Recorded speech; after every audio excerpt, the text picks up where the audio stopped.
Gênesis 36. Esta é a história da família de Esaú, que é Edom. Esaú casou-se com mulheres de Canaã, com Ada, filha do Elem, o Hitita, e com Olibama, filha de Aná, e neta de Zibeão, o Eveu, e também com Basemate, filha de Ismael e irmã de Nebaiote. Ada deu a Esaú um filho chamado Elifaz. Basemate deu-lhe Reuel, e Olibama deu-lhe Jeús, Jalão e Corá. Esses foram os filhos de Esaú que lhe nasceram em Canaã. Esaú tomou suas mulheres, seus filhos e filhas e todos os de sua casa, assim como seus rebanhos, todos os outros animais e todos os bens que havia adquirido em Canaã, e foi para outra região, para longe do seu irmão Jacó. Os seus bens eram tantos que eles já não podiam morar juntos. A terra onde estavam vivendo não podia sustentá-los, por causa dos seus rebanhos. Por isso Esaú, que é Edom, fixou-se nos montes de Seir. Este é o registro da descendência de Esaú, pai dos Edomitas, nos montes de Seir. Estes são os nomes dos filhos de Esaú: Elifaz, filho de Ada, mulher de Esaú, e Reuel, filho de Basemate, mulher de Esaú.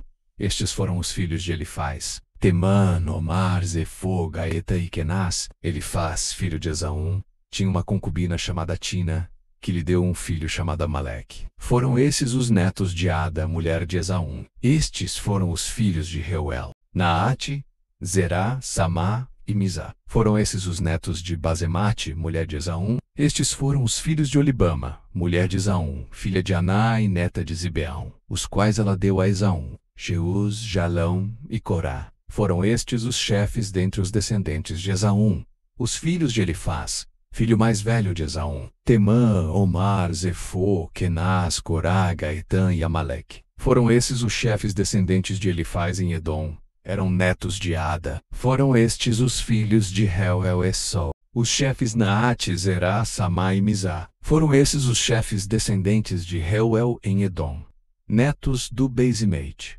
mulher de Esaú. Foram estes os filhos de Olibama, mulher de Esaú, os chefes Jeús, Jalão e Corá. Foram esses os chefes descendentes de Olibama, mulher de Esaú, filha de Aná. Foram esses os filhos de Esaú, que é Edom, e esses foram os seus chefes. Estes foram os filhos de Seir, o Oreu, que estavam habitando aquela região: Lotã, Sobal, Zibeão e Aná, Dizon, Ezer e Dizá. Esses filhos de Seir foram chefes dos Oreus no território de Edom. Estes foram os filhos de Lotã: Hore e Eman. Tina era irmã de Lotã. Estes foram os filhos de Sobal: Alvã, Manaate, Ebal, Sefô e Onã. Estes foram os filhos de Zibeão. E foi esse Aná que descobriu as fontes de águas quentes no deserto quando levava para pastar os jumentos de Zibeão, seu pai. Estes foram os filhos de Aná: Dizon e Olibama, a filha de Aná. Estes foram os filhos de Dizon: Endam, Isban, Itra e Quera. Estes foram os filhos de Ezer: Bila, Zava e Acã.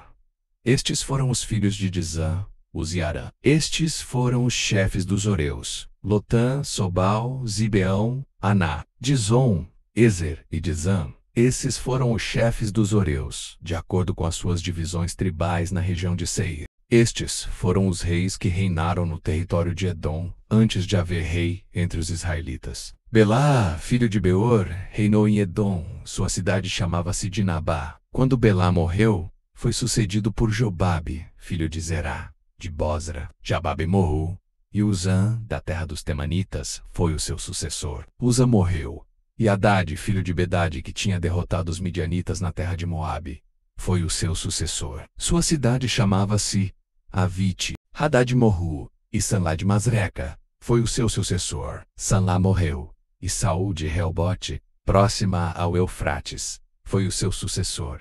Saul morreu, e Baal-Anã, filho de Aquibor, foi o seu sucessor. Baal-Anã, filho de Aquebor, morreu, e Hadade foi o seu sucessor. Sua cidade chamava-se Paú, e o nome de sua mulher era Metabel, filha de Matred, neta do Mazabe. Estes foram os chefes descendentes de Esaú, conforme os seus nomes, clãs e regiões: Olibama, Elá, Pinom, Kenaz, Temã, Embezá, Timna, Alva, Jetit, Magdiel e Irã.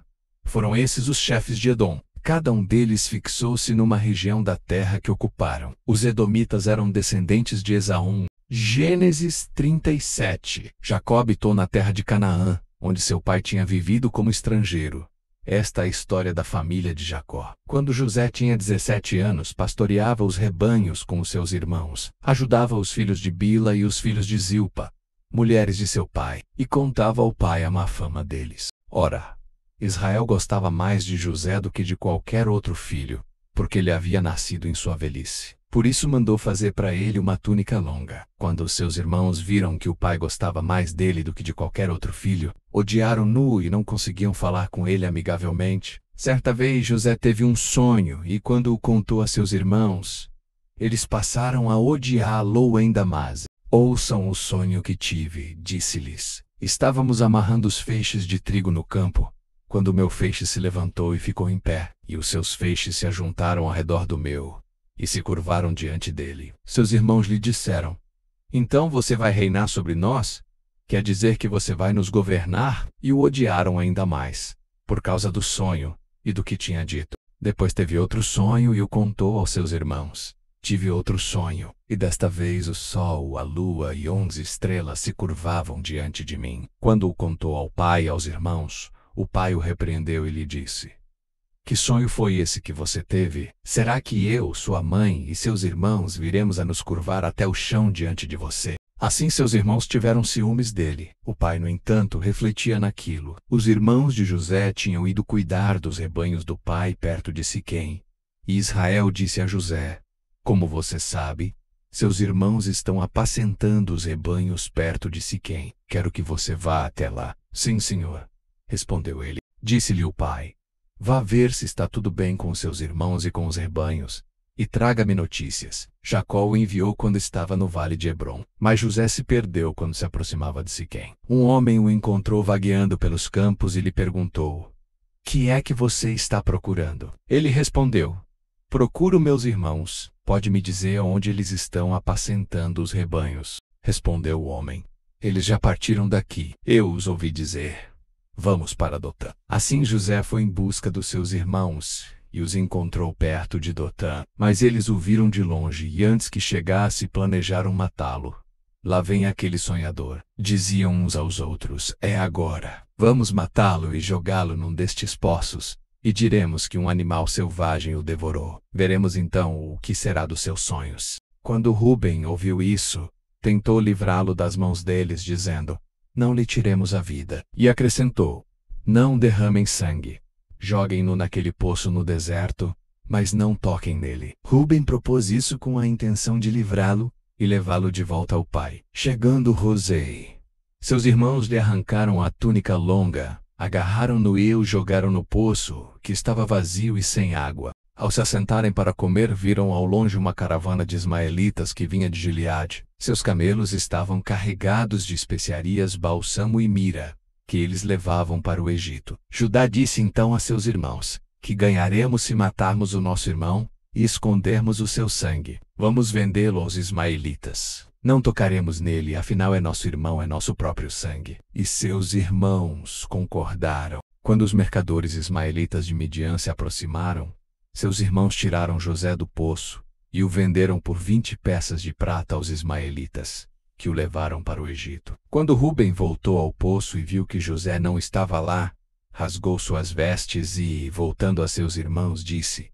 o jovem não está lá. Para onde irei agora? Então eles mataram um bode, mergulharam no sangue a túnica de José e a mandaram ao pai com este recado: achamos isto. Veja-se a túnica de teu filho. Ele a reconheceu e disse: é a túnica de meu filho. Um animal selvagem o devorou. José foi despedaçado. Então Jacó rasgou suas vestes, vestiu-se de pano de saco e chorou muitos dias por seu filho. Todos os seus filhos e filhas vieram consolá-lo, mas ele recusou ser consolado, dizendo: não! Chorando descerei à sepultura para junto de meu filho.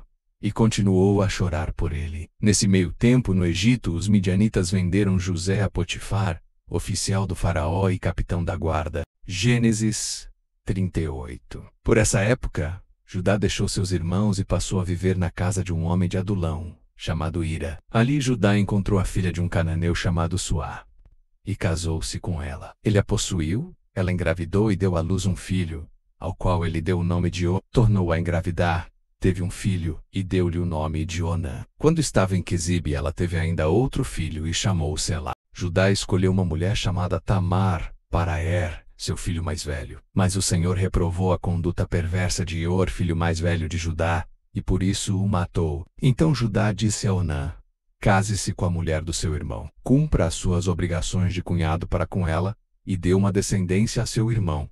Mas Onã sabia que a descendência não seria sua. Assim, toda vez que possuía a mulher do seu irmão, derramava o sêmen no chão para evitar que seu irmão tivesse descendência. O Senhor reprovou o que ele fazia, e por isso o matou também. Disse então Judá à sua nora Tamar: more como viúva na casa de seu pai, até que o meu filho Selá cresça, porque temia que ele viesse a morrer, como seus irmãos. Assim Tamar foi morar na casa do pai.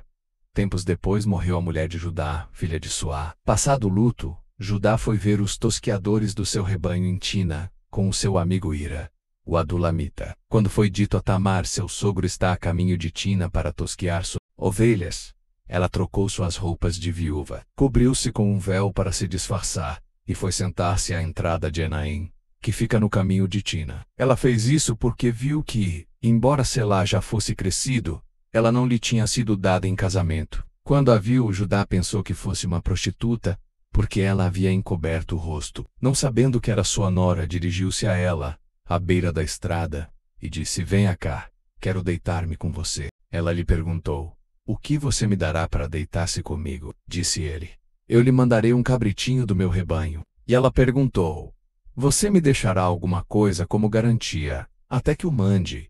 Disse Judá: que garantia devo dar-lhe? Respondeu ela: o seu selo com o cordão, e o cajado que você tem na mão. Ele os entregou e a possuiu, e Tamar engravidou dele. Ela se foi, tirou o véu, e tornou a vestir as roupas de viúva. Judá mandou o cabritinho por meio de seu amigo adulamita, a fim de reaver da mulher sua garantia, mas ele não a encontrou. E perguntou aos homens do lugar: onde está a prostituta cultual que costuma ficar à beira do caminho de Enaim? Eles responderam: aqui não há nenhuma prostituta cultual. Assim ele voltou a Judá e disse: não a encontrei. Além disso, os homens do lugar disseram que lá não há nenhuma prostituta cultual. Disse Judá: fique ela com o que lhe dei. Não quero que nos tornemos objeto de zombaria. Afinal de contas, mandei a ela este cabritinho, mas você não a encontrou. Cerca de 3 meses mais tarde disseram a Judá: sua nora Tamar prostituiu-se, e na sua prostituição ficou grávida. Disse Judá: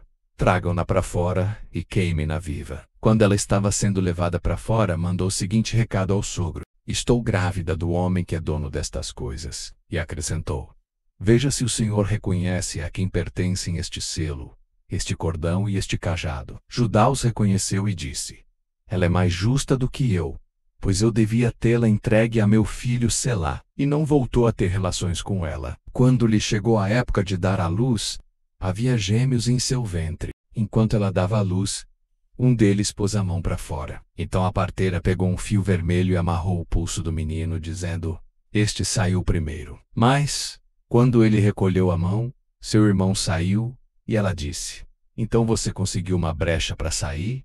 E deu-lhe o nome de Pérez. Depois saiu seu irmão que estava com um fio vermelho no pulso, e foi-lhe dado o nome de Zerá.